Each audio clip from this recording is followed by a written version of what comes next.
Statybos inžinerijos studijos geros yra tuo, kad gali rinktis savo kelią priklausomai nuo to, koks tu pats esi. Jeigu tu mėgsti sėdėti prie kompiuterio, gali būti projektuotoju. Jeigu mėgsti dinamišką darbą, gali eiti į statybos aikštelę. Jeigu mėgsti valdyti procesus ir jautiesi, kad esi tikrai projektų vadovas, tai gali vadovauti visiems projektams.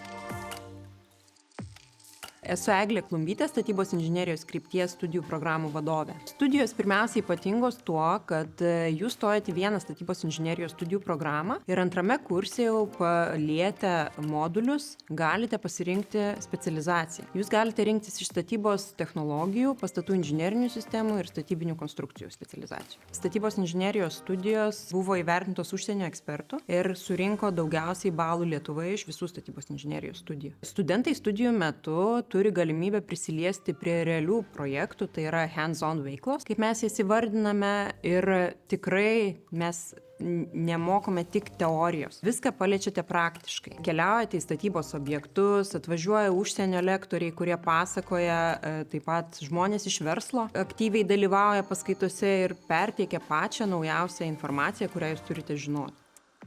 Jeigu kalbam apie betoną, tai tikriausiai cepelinai. Jeigu kalbam apie spalvingumą ir ryškumą studijos programos, tai tikrai šaltibarščiai. Kas ką mėgsta? Lietuviškai. Laukiame jūsų studijuojant, nes pasauliui šiuo metu reikia pokyčių, reikia jaunų žmonių ir reikia jūsų idėjų.